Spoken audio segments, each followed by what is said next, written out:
and welcome everyone. This is Minu at AngloLink.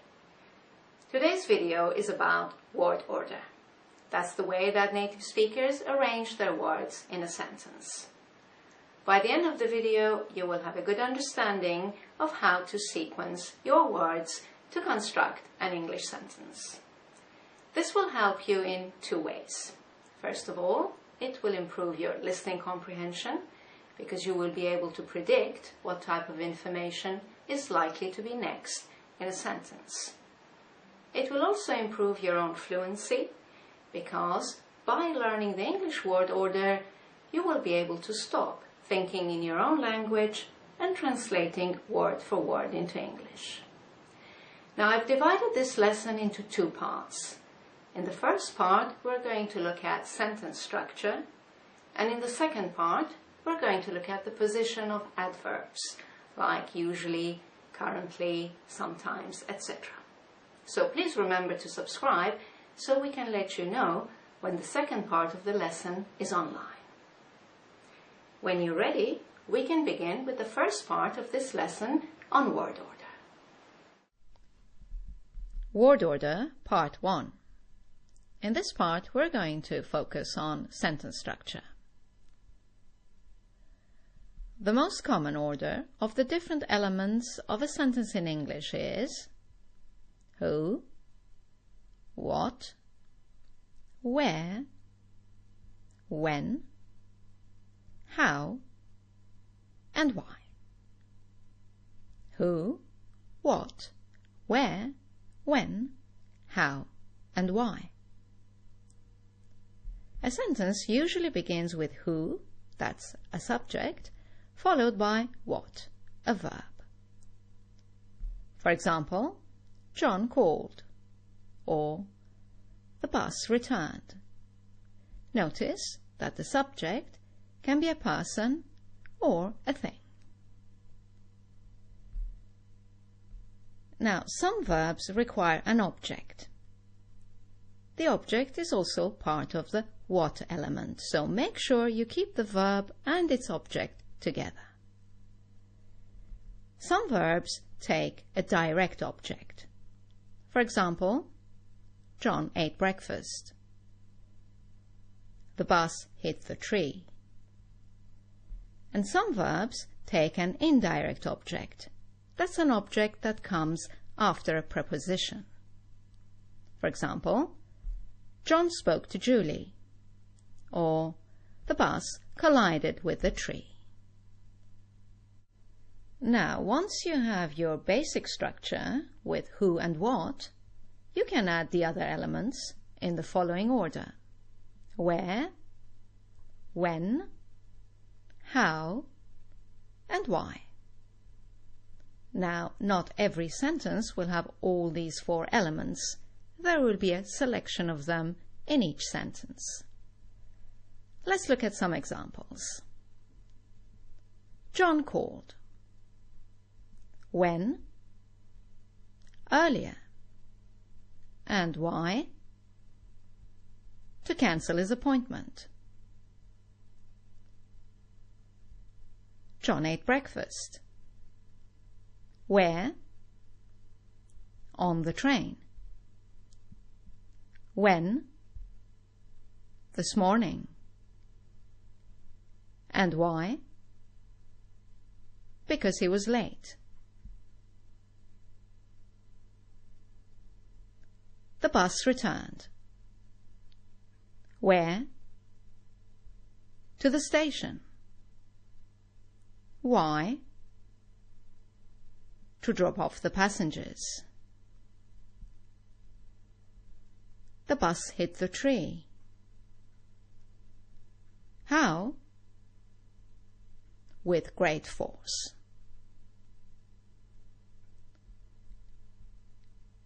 Now, if one of these elements is composed of different parts, we usually go from the smaller unit to the larger one.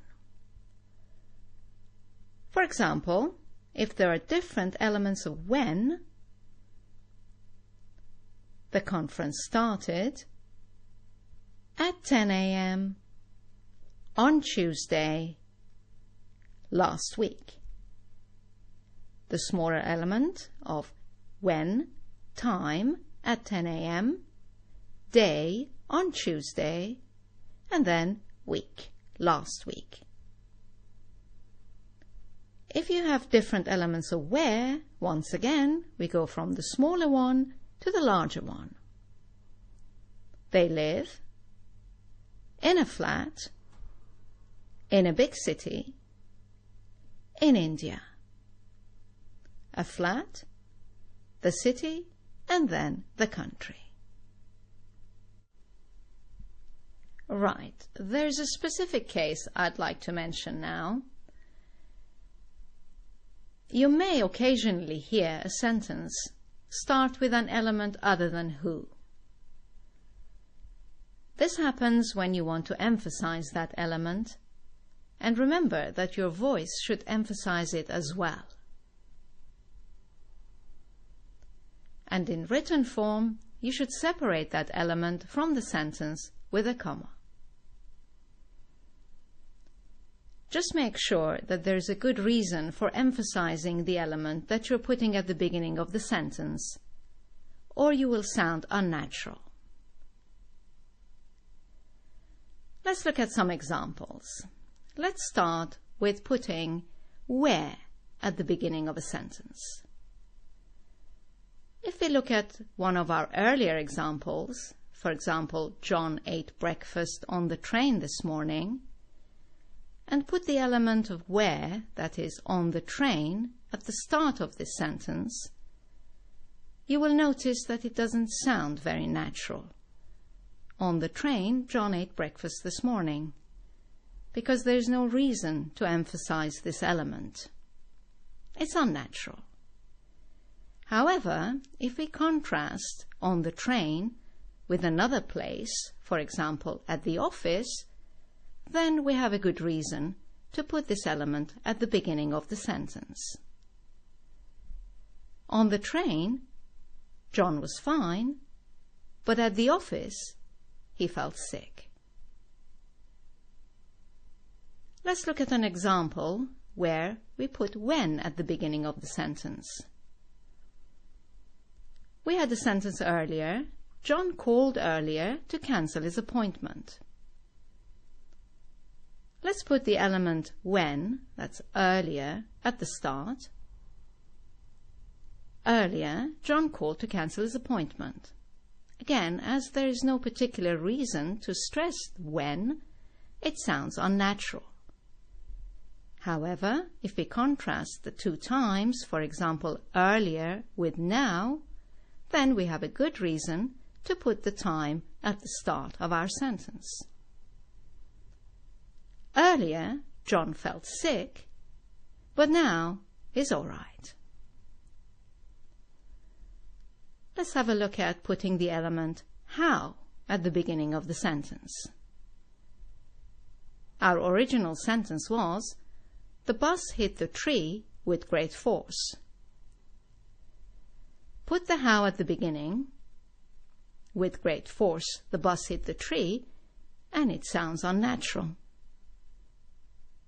But now let's add another element, make it into a little story, and there will be a reason for putting how at the beginning. For example, the bus swerved and with great force hit the tree.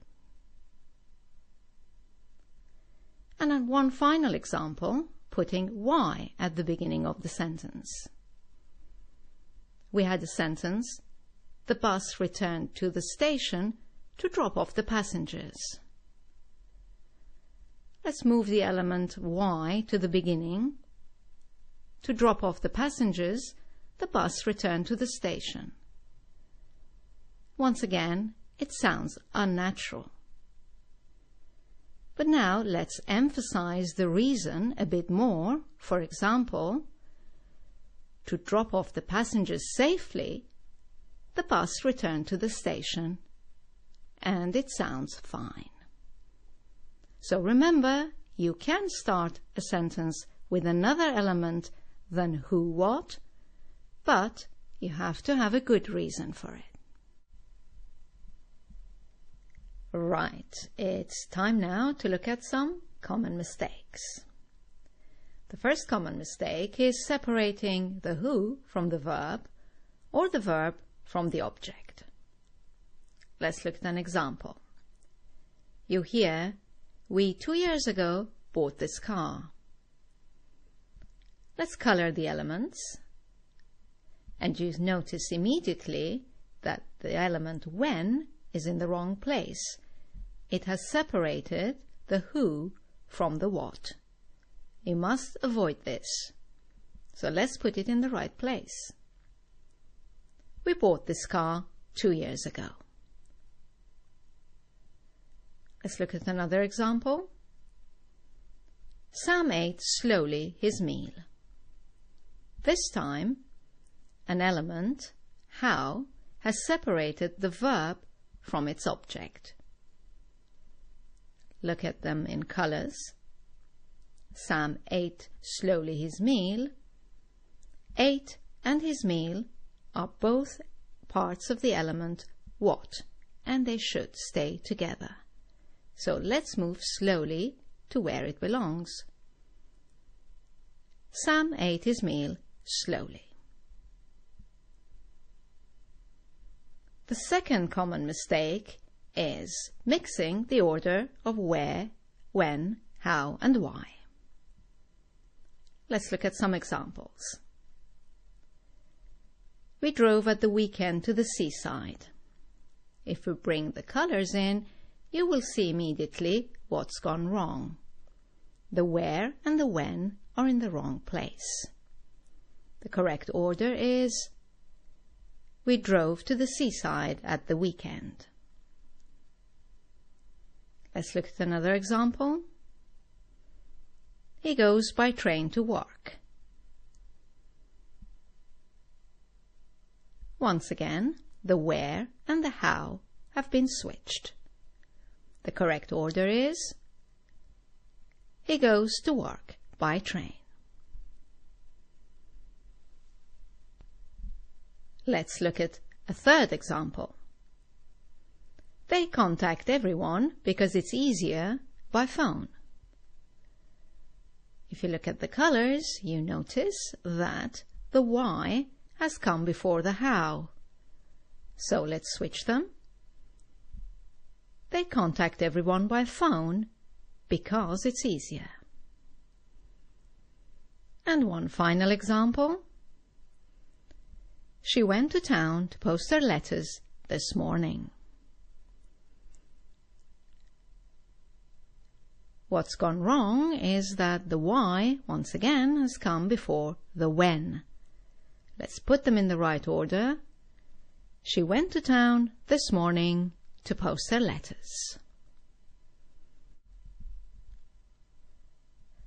Well, that's all for part 1 of our video on word order. I hope you've enjoyed it. As you know, you can now go to our website, anglolink.com, to review this point with further examples and online exercises. And please also remember to rate, comment, and subscribe. Thank you for watching, and I look forward to seeing you in part 2 of our video on word order, where we will be looking at position of adverbs. Bye now.